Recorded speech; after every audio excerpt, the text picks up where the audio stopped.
I want to start right away by saying that I'm not here to yell at you or tell you that you're doing bad or any of that. I'm also not here to tell you that science and studies and productivity routines are a bad thing. I actually think they're a great thing. My goal is just to give you a friendly warning that overdoing these things will absolutely ruin your results. And you may already know that, but here I'm just going to break down some of the whys and how we can fix that. Anyhow, I am Vaughn Jean. Nice to meet you. You ever notice how, as you get into this productivity space and self-improvement space, you tend to come across a lot of information and science and studies and all these things, and you end up kind of doing way less than you used to. You feel like you're doing a lot, but you're not actually doing a lot. This is a trap I fell into myself. I used to be very productive as a kid, much like many of you all, I would assume. You kind of just did things. And then you start to learn a little too much. And so everything you look at has to have a routine, a schedule, a ritual, and all this other nonsense. And you don't really get results. So I'm going to show you how to get back to the point where you can take action again and actually use the science to your benefit. Information overload. The main point of this video. Why is this a bad thing? Well, analysis paralysis sounds like a cool term and all that, but it's one of the most real things I've ever seen in my life as far as this space of productivity, self-improvement, whatever you want to call it. Along with that, we tend to heavily overcomplicate things that really don't need to be overcomplicated. These can be things like gym routines, study schedules, using habit trackers, Pomodoro techniques, flow states, deep work blocks, dopamine, a bunch of other stuff. And I can make a long list, but you know what I'm getting at. A lot of these things we learn through videos like these. I'm not against these things. Again, I do believe in these things and I implement them into my life. But I believe that a lot of the times we get stuck in productivity limbo, which is where you feel like you're doing a lot because you've watched a lot of videos, you've seen a lot of channels, but you don't really have anything to show for it. But here's the good news. You are doing a lot. I know that sounds weird. You're doing a lot. But just by being on this side of YouTube, you're way ahead of where you may think you are. You're just doing a lot in the wrong direction. One of the main reasons I have a love-hate relationship with all of the science and all that is because many times we know the correct answer. We know our intuition is good. We know what we can do. It's just that we often neglect anecdotal evidence and what has worked for us in the past for the sake of some doctor saying that we should try something, or some YouTuber like me telling you that you need to have a certain kind of routine to get things done. I also want to add, it's not usually bad intentions. I know I will speak for YouTubers in particular, the ones I watch at least. I don't really watch YouTube like that. But the ones I have watched have extremely good intentions. I just don't think that there's enough emphasis placed on taking action sometimes. And I don't even think it's an idea in their head. I just know the consequences of a lot of this information. Even my channel, I sometimes don't tell you to take more action. And that's something I want to really put into this video and videos moving forward. So here are some takeaways that I want you to keep in mind as far as not overcomplicating productivity and just getting you to do a lot more things. Many variables we add on will have no significant effect on our results and they stress us out. In other words, what I'm trying to say is that you can have a habit tracker, you can journal, you can do Pomodoros, you can do deep work, you can try to get into a flow state. But a lot of this really won't have a significant difference in the long run as long as you just show up, do what you have to do. Now, there are some overlying concepts that I think are important, like putting your phone away. This is one of those non-negotiable things. You should absolutely do that. Airplane mode and all that, you can decipher that how you need to. But in general, having a focused environment is a good thing. As far as timing and times of day and all these other things, all those things aside, I would say the only thing you need to do is track your actual progress in that area. That's it. And this is not a long-term thing, or it doesn't have to be a long-term thing, rather. It's just something I would like for you to do now if you have a problem being stuck in the productivity trap. Only look at your results. Only look at the action you take. Only track what you've actually done. This is really important for you intellectual people as well, or people more on the analytical side. I don't think I'm the smartest guy. I am on the more analytical side though. If you believe in MBTIs, I'm what you would call an INTJA.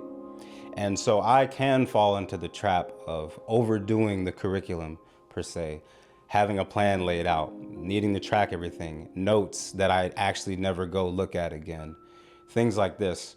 I would assume if you're on this side of YouTube in general, you probably have some of those similarities to where you want to structure things a little too much. And I would argue that maybe for a while you should throw it all away and just focus on the actual results that you're getting from these routines. Again, I'm all for these.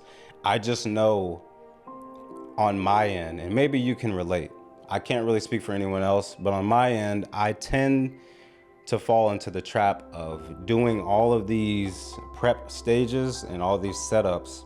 And if one of those links don't work out correctly, I know I tend to abandon the plan.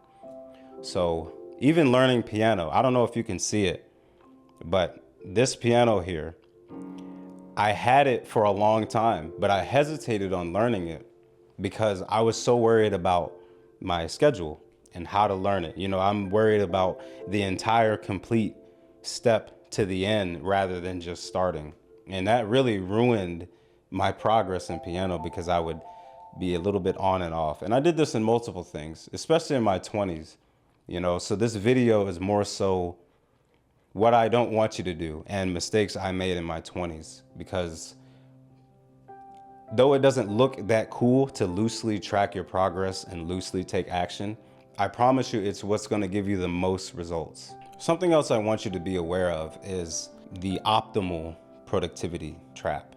What do I mean by this? So there's a lot of things that we learn that are good for our productivity. However, I find that they oftentimes bring more fear than they do productivity. Things like flow states, to where you have to sit down and do work undistracted. And if you even for a second break that concentration, you have to somehow try to get back in this flow state. I'm not gonna fight science on this, but I can tell you now, you can still get a whole lot done without this flow state thing. And you would probably get more done if you don't worry about this flow state. There's so many other examples I can give, but that's a really big one I see going around these days. Other things are like a bunch of other routines we add on, cold showers, how much sunlight you get, and just a bunch of other things. Now, I'm not arguing to stay out of the sun. I think you should get a lot of sunlight. Especially if you're darker, you need more sunlight than the studies show. That's just a little side tangent. But don't let all of this make you think that your productivity is not optimal. If you didn't take a cold shower, that doesn't mean that your software engineering work for the day is going to be lackluster. Or if you didn't go outside, or you didn't meditate, or you didn't do some other weird ritual, that you can't be productive. That's not true. There's no such thing as optimal productivity. The real optimal productivity is just doing something. It's taking action. That's it. A way to navigate this is just to find out what's really stressing you out. If you notice that you can actually use a habit tracker without crying at the end of the day if you don't check a box, then maybe that's something you can keep. But if you notice you tend to want to reset all of your days, or you get stressed out if you can't check a box, it might be time to put that aside just for a little while. Something I really want to encourage you on as well is that our intuition is oftentimes far more effective than science, studies, and books. We just can't articulate it. I know this personally because I'm a very intuitive person, and I usually know the answer to something I'm trying to figure out. I just unfortunately used to fall into the trap of trying to get evidence for that. Or I would try to look up if someone else said the same thing I'm thinking. You may learn different from me. I may learn different from you. So the best thing you can do is to start to take the concepts you get from these materials and try to apply that to the way you learn. Maybe you're more of a creative type. I'm not really a creative person. I am in terms of music, but to me, I see music like math. You know, distances between the notes, 1 through 8 intervals. That's kind of how I play music. So you may play by feel, and that's just how you operate. Same with your productivity routine.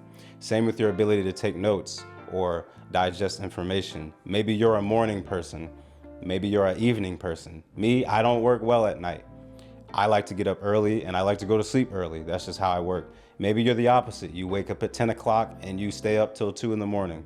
If it works for you, do that. Don't let science say you got to get up at 4 o'clock and a bunch of other nonsense, because your intuition will pretty much guide you where you need to go. To not be too passive in that area though, I would say get some of the science and apply that to how you work. Again, we are all different. No one channel or one video is going to be completely applicable to you. I would say take the concepts and try to apply that to what you do. So if you read a scientific study or you watch a video about Dr. whoever or PhD whoever, take what they're trying to say, make a concept out of it, and then apply it to how you like to work. The reason I'm really on this point is because we often put way too much fear and stress and anxiety in our routines, and that is what causes us to abandon things and quit and burn out and all this other stuff. So when you hear Dr. so-and-so say this, and scientist this person, and Dr. Mario, and all these other PhD and business people, just take what they have and apply it to what you like to work with. And I know I'm a bit silly with these examples sometimes, but I really want you to do that. Try to take that and apply it to how you operate. So let's get to some more of the solution side of this thing. As I said earlier, prioritize taking action and only track that. That's it. For now, do not worry about anything else. Now, I want to break down what action is and what it's not. Action is not watching YouTube videos, reading books, setting out a plan, scheduling days. These are nice things and you do need them, but please understand this is not actually taking action. I'm not gonna ever say that preparation is useless, because preparation is a good thing and you need to do it, but you have to really prioritize tracking the action that you take. I can schedule out a business plan as much as I want, but if I'm not starting the LLC, getting the connections, getting the bank account set up, I'm not really taking action. I'm just doing a lot of preparation. I bring this up because preparation often feels like action. I know this personally. I used to watch a lot of content on business before I started mine and learning software engineering, but I wasn't really coding. I wasn't actually starting a business. I wasn't reaching out to clients. I wasn't doing anything. It felt like I was doing a lot, but I wasn't. Same thing with YouTube. You know, you can get caught on YouTube trying to watch all these productivity videos, even videos like mine. And then you start to think, yeah, I feel good because I learned this, I learned that. But then the reality of your life is that you still haven't really done anything yet. So that's why I bring this up. Preparation and all of that is nice, but it's really important to just prioritize tracking the action that you take. Now, to talk about what action really is, it's doing something that's preferably new.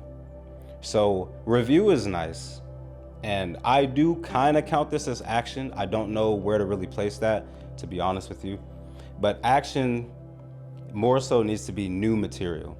So if you're learning an instrument, it needs to be new scales, new techniques. That's taking action. Review is great. Again, practice is great, but new material is really taking action.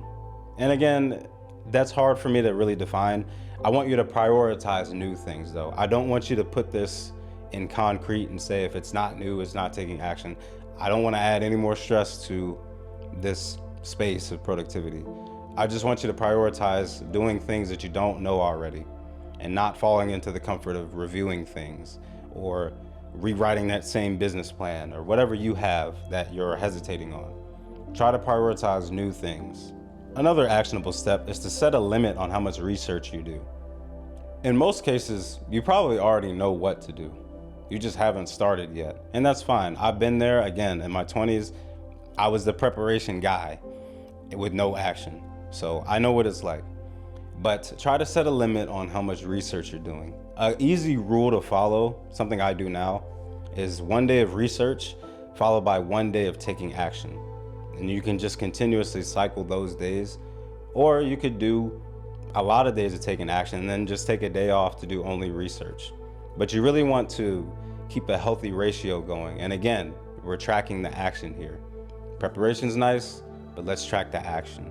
Another thing I want to add is that there is no correct way to do something in many cases. I have a video about this called Inaction and Perfectionism. You can watch that later, but this is just a quick note I wanted to add. There is no perfect way, there's no correct way to accomplish something. A lot of it is just the way you accomplish it. This one's a bit rude, but it's that a lot of science people are completely out of touch with reality. Again, I'm not trying to be rude, but something I've learned, particularly in the military and in university when I was doing studies myself and getting my degree, a lot of these people, they don't go outside. And I'm not trying to be mean. Again, I'm really not. But I would hear a lot of conversations and I would be in the room with a lot of these people. And many of the things they said, I'm like, have you talked to other people before? Like, do you know some people have 9-to-5s, some people have families, some people can't do all that.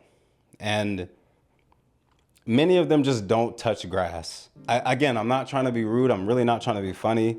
I really want you to know whenever you're watching a doctor or some scientist or all that, just keep in mind there's a big chance that they haven't touched concrete in a while. They haven't really talked to real people in a long time, because there's an easy way to get stuck in that bubble of having people similar to you. I know this from experience, so just please take my word for it. Again, if you're a doctor, a scientist, or whatever, I'm not trying to say you need to go outside. Well, I guess I am. I'm not trying to be rude. That's what I'm trying to say. Just for anyone else watching, understand that a lot of the times they're not in touch with reality. The main reason I bring this up is because theory and real life, I want you to really look at the times in your life and things you see where they're not similar. And I'm pretty sure you can find a lot of examples.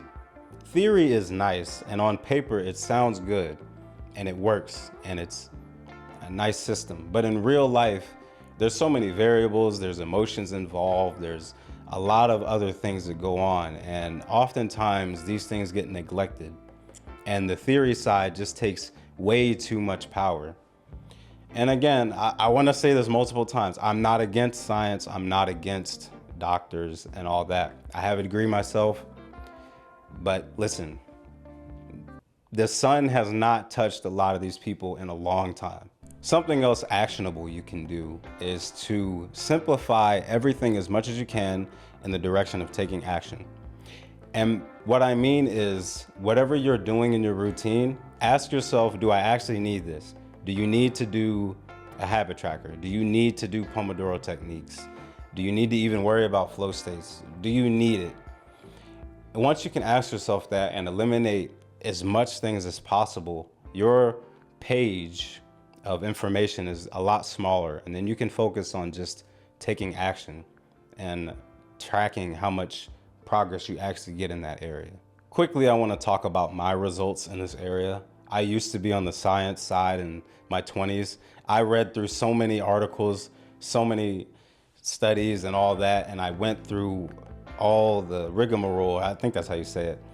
I went through that, and I noticed I wasn't getting much done. I was like, I feel like I'm doing a lot, but I'm not really doing a lot. And then when I abandoned that, not completely, but I abandoned many things that I used to do, I got so much more done on a almost unrealistic spectrum. If you looked at my channel and my music channel with guitar and piano stuff, a lot of that stuff has come from me just not having a routine. All I do is I pay attention to how I'm actually making progress in that area. I do some of the things. I do track my habits, to be clear. I do have journals and all that for my hobbies, but all of this is centered around the action I take. It's not overcooking the other small details that don't really have a significant effect. I know I sound a little bit rude in this video and a little bit mean sometimes, But I'm really passionate about this because it really changed my life, and I got so much more done without stressing or worrying all day. And that's all I want for you all. I really want you to keep productivity and self-improvement in your life, but don't overdo it. Don't get caught up in the studies and this percent of that and this many hours and this many techniques. Just focus on taking action. Even after this video, whatever you've been putting off, just try to take some action. Even if it's 5 minutes, go study one sentence in that new language. Play one C major scale on the guitar. Just learn what an LLC is for your business.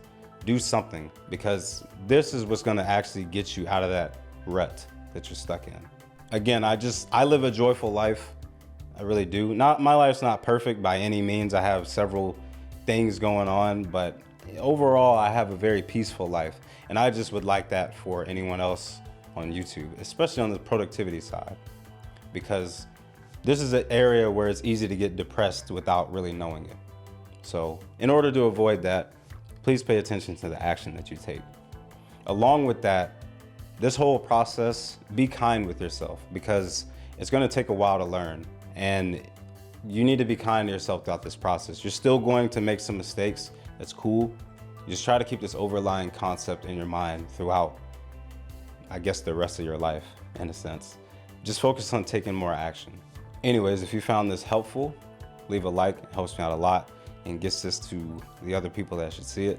If you have not already, go ahead and subscribe. And if you don't subscribe, I'm gonna send this Cyberman to chase you around until you subscribe. Love you all, and I'll see you in the next one. Peace.